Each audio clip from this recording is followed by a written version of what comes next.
Disparada do Bitcoin, dólar nos R$6 e Elon Musk, secretário do novo governo Trump. Vamos conferir os destaques do Giro do Mercado. O mercado de criptomoedas voltou a chamar a atenção dos investidores. A maior delas, o Bitcoin, ultrapassou a faixa histórica dos $90 mil e chegou a valorizar 30% em uma semana. Para o diretor de operações da RIP, o Bernardo Teixeira, o valor pode chegar a $150 mil até o final de 2026. Essa previsão otimista se baseia na crescente adoção institucional e no interesse global por ativos digitais como alternativa ao sistema financeiro tradicional. Para os investidores que buscam exposição a criptomoedas, a expectativa de valorização reforça o potencial do Bitcoin como ativo de longo prazo. Eu trago aqui 3 pontos que eu acho que foram os principais pontos da vitória do Trump e por que está impactando tanto o mercado. E eu acho que tem muita justificativa de que o mercado está subindo, ou seja, é uma valorização com muito fundamento por detrás, né? Durante a campanha, o Trump prometeu várias coisas. Dentre elas, uma mudança significativa sobre a regulamentação de criptomoedas nos Estados Unidos. Nos últimos 4 anos, a gente viu, na verdade, os atores do governo Biden foram bastante negativos contra o desenvolvimento da indústria de criptomoedas. Então, assim, dentro desses 3 pontos de mudança de proposta do Trump, e claro, tudo isso vai depender muito se quando ele entrar no governo, ele realmente honrar as promessas que ele fez, né? Mas eu acho que as promessas elas foram bem acertadas dentro dessas promessas eu botaria em 3, né? A primeira é a questão dele quer trazer mineração de criptomoedas de volta para os Estados Unidos, né? O governo Biden e as propostas de infraestrutura estavam atingindo bastante as empresas de criptomoedas de mineração nos Estados Unidos e ele quer make Bitcoin made in the US, né? Voltar a fazer Bitcoin nos Estados Unidos, então isso traz uma infraestrutura muito forte. A segunda é com a troca do Gary Gensler como o secretário da SEC. A SEC foi muito, muito agressiva contra empresas de criptomoedas, contra protocolos como Uniswap, Kraken, Coinbase, a lista é gigantesca. E empresas que realmente estavam querendo desenvolver o mercado da forma correta, né? Então, essa troca pode ser muito positiva para o mercado, pode trazer uma claridade regulamentória para empresas de criptomoedas que estão querendo desenvolver nos Estados Unidos. Eu acho que isso impacta ainda mais as empresas que estão querendo desenvolver altcoins fora de Bitcoin e de Ethereum. E por último, eu acho que toda a questão que foi comentada no background da operação Choke Point, né? A operação Choke Point foi uma operação feita no background pelo Fed para basicamente fechar contas de corretoras de criptomoedas, prevenir com que as empresas de cripto tivessem acesso ao mercado tradicional financeiro. E o que aconteceu nos últimos anos que é muito difícil para as empresas nos Estados Unidos de criptomoedas conseguirem ter um acesso a muitas pessoas, né? Então, as empresas que tiveram acesso normalmente eram uma conta ou outra. Então, mudando isso e fazendo com que o sistema americano financeiro seja mais aberto a criptomoedas, você consegue dar uma vazão ao mercado muito maior. A integração passa a ser muito mais fácil, né? Então, você consegue ter mais pessoas acessando o mercado de criptomoedas. Então, se ele conseguir fazer essas 3 mudanças, o mercado de criptomoedas completamente muda nos Estados Unidos.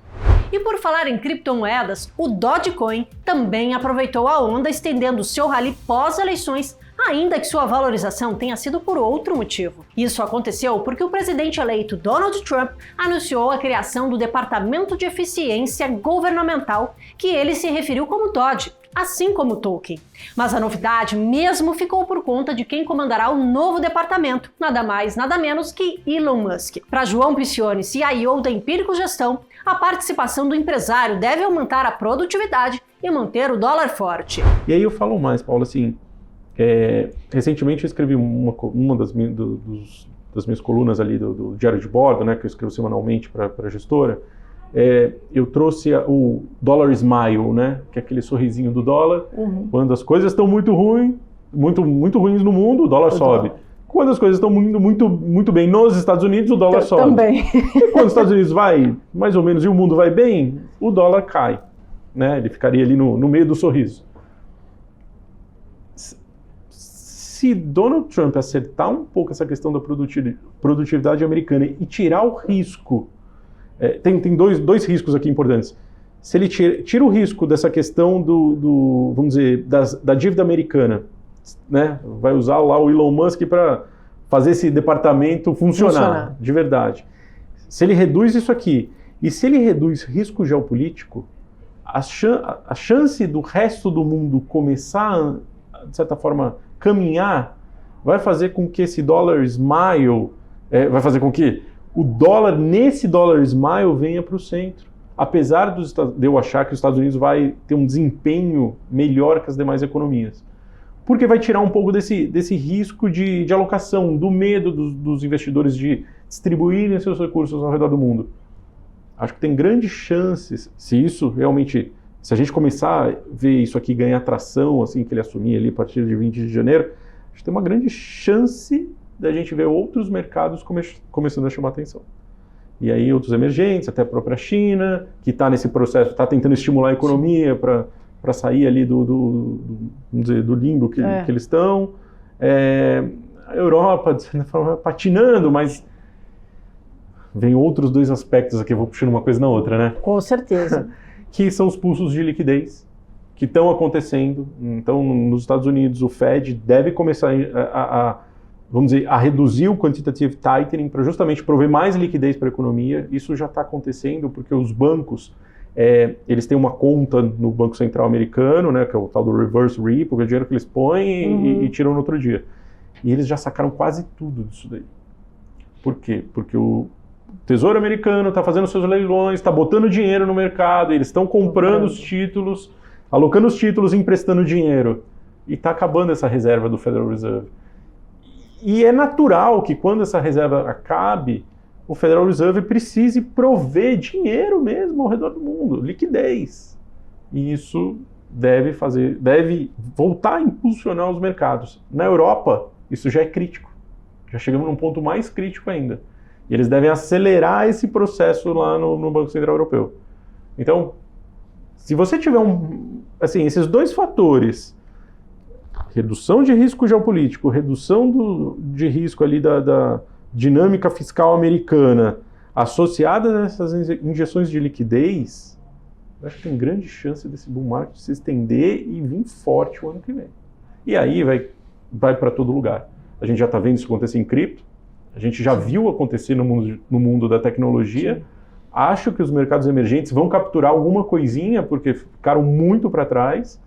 E aí até a Europa, que teve lá seus altos e baixos, alguns países tiveram um bom desempenho na bolsa, outros ficaram capengando, mas também eu acho que vai andar. Então me parece que a conjuntura para a virada do ano, para os primeiros 6 meses de 2025, é bastante positiva. No cenário doméstico, o desafio inflacionário no Brasil continua sendo uma grande preocupação. A economista-chefe da CM Capital, Carla Argenta, comentou que o patamar de inflação elevado no Brasil não deve ser revertido com facilidade, mesmo com os ajustes da política monetária.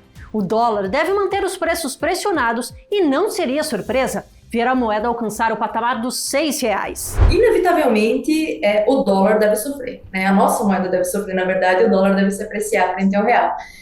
O dólar ele costuma ser o principal ativo de sensibilidade sobre o risco, né? Não à toa a gente viu o que aconteceu nas últimas semanas. Então, hoje, o mercado é um pouco cético em relação a esse pacote e o dólar já está bastante estressado.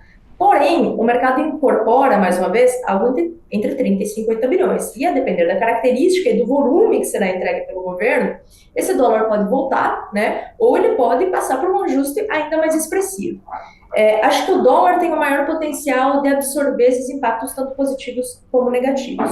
Quando a gente olha para as outras esferas da economia ou do mercado financeiro de modo geral, né, olhando para juros, as sinalizações do Copom elas têm sido muito claras e elas já abarcam esse cenário um pouco mais desafiador para a condução da política monetária. Então, os impactos sobre o universo da taxa de juros, sobre a curva da taxa de juros, né, de modo geral, eles tendem a ser um pouco mais suavizados, mas também deve haver alguma pressão caso esse pacote fique aquém do que o mercado espera. O movimento oposto também é esperado, mas uma magnitude um pouco menor, caso ele surpreenda positivamente. E por fim, eu acho que os ativos de renda variável e a bolsa como um todo são os que menos devem sofrer, né? Por quê?